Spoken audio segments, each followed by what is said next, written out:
ladies and gents and the rest. Today, obviously this video is mostly for beginners. If you've played this game for a month, you probably know all these tricks. So today I'm going to show you how to farm experience the most efficient way. I'm going to show you all the pluses and minuses of different options. And we're going to talk how to avoid the restrictions and how to do it the most unfair and efficient way.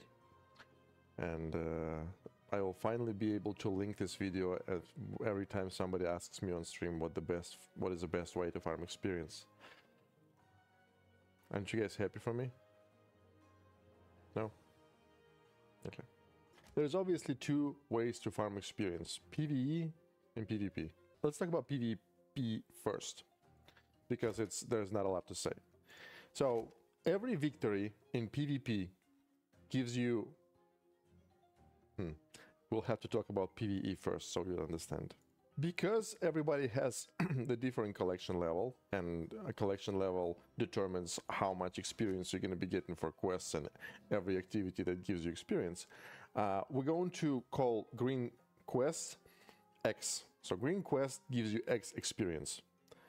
That means then when it's green and you complete any of these 3 quests, you're going to get X amount of experience. If this quest button is blue, you're gonna get 3x of experience every time you complete blue quest. When the button is purple, you're gonna get 5x. 5 green quests worth of experience when you complete the quest. That's all you need to know about quests for now. Let's talk about PvP, like I said. So in PvP, every time if you play Rumble and you win the game, you will get experience. And let's say, let's take a look at Tyrion. If I go with Tyrion, if I click PvP, I play and I win the match, any of these minis, hero or any out of these 6, will get experience that is equal to X. So 2 green quests. Like I said, I have no idea what your numbers are going to be, but it's going to be 2 green quests. The problem with PvP is that only 1 unit, and it's a random unit, that gets experience. So it's extremely inefficient, because usually you need to level up 1 or 2 minis, and doing PvP, if you want to do that, is not really that good. You go to do PvP when all the PvE content ends, but you still need experience, right? Because this is the only way to farm after that. Now, here's a problem with PvP.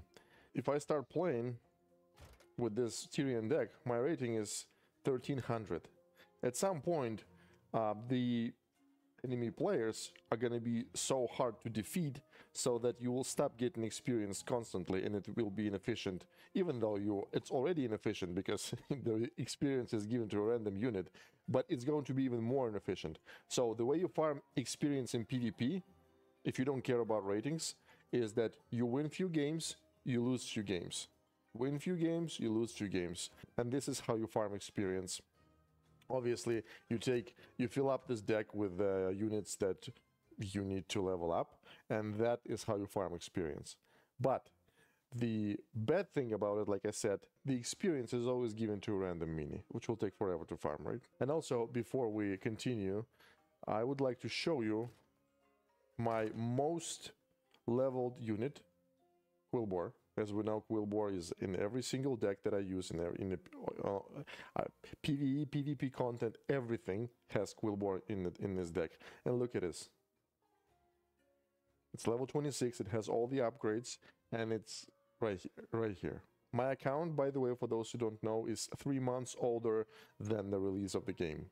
So because I started playing at the soft launch. When you need 50,000 experience to get to the next level, everybody is gonna stop. I promise you that.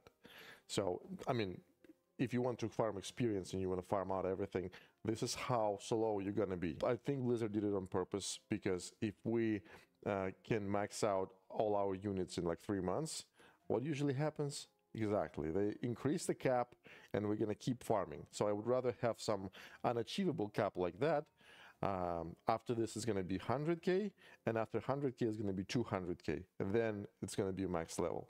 Let's keep going. Okay, with PvP, that's it.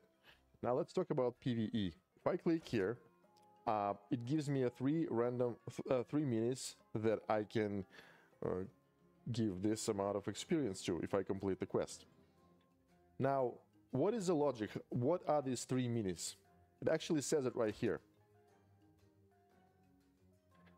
So, let me show you how it's done. I will use this deck, I will finish one of those quests, and the next 3 units will look like this. The lowest mini from the lowest level mini from this deck, which is Chimera. So number 1 is going to be Chimera. Number 2 is going to be something else from the deck. And number 3 is going to be random. Now let's do this quest. Let's say I will do this. So we completed the quest. Let's get the experience. And now let's take a look at what we have. Like I said, this is the lowest level mini from my deck. This is a random mini from my deck. And this is just a random mini, right? Let's take a look. The lowest level, level 22. The random mini is right here. Again, there's one more mini from my deck. And the third mini is random. By the way, this third random mini can be actually one more mini from your deck. Sometimes it goes this way.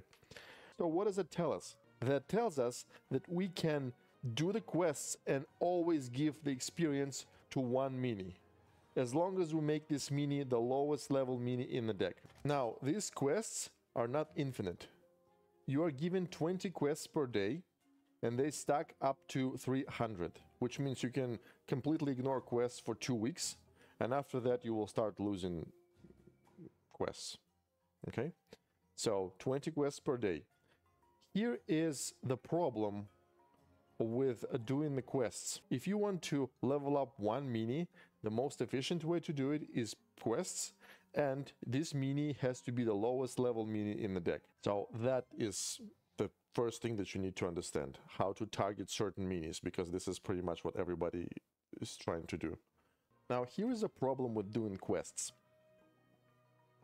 Every time you do a quest, the level of your next quests, like after you do like 3 or 4 quests, the level of your next quest might go up. So eventually the level of the quest will be so high, so it will either be undoable with the current deck, or it will just not be worth your time. How does this system work? The level of the quests that goes up is attached to the hero. In other words, if you want to level up a mini, you don't have to level up this mini with one hero. You can just switch a hero, put this mini here, again, make it the way that this mini is the lowest level, and keep going with this hero. And then when the level of the quest again is too high, let's say you're going for this, 300 quests in one day. If the level is too high, you switch a hero, you put it in here, and you keep going. Now let me actually show you how this works. My Maev's deck is level 24.9. If I take a quest, as you can see, this Maev's quest is going to be level 25. And my Maev's deck level is level 24.9. Now let's switch to this Murkai deck. The level of the deck is 24.3.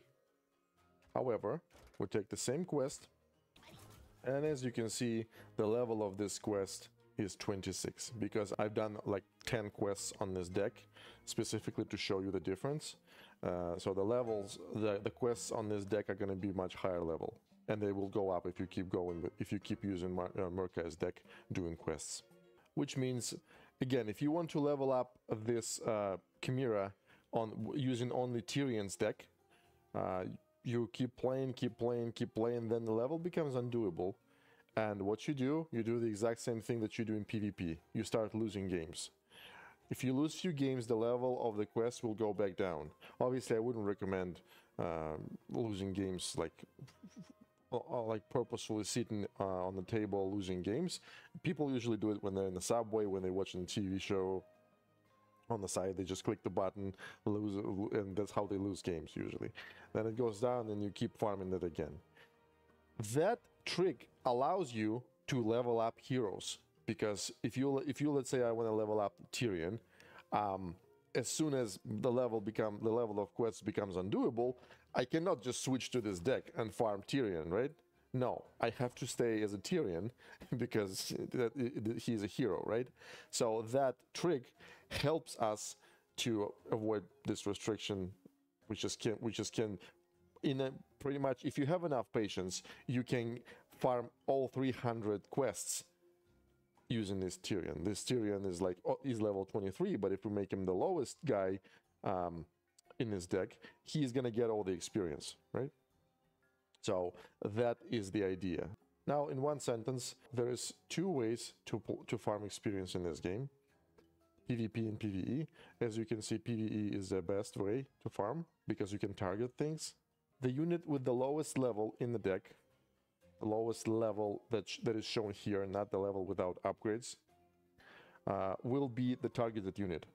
If the level of the quests is too high, you lose few times and it goes down. If there is no more quests to do and you are still not sick of it, go do PvP. PvP gives 2 green quests worth of experience to a random mini in your deck. Then there is no way to target anything in PvP. That is all.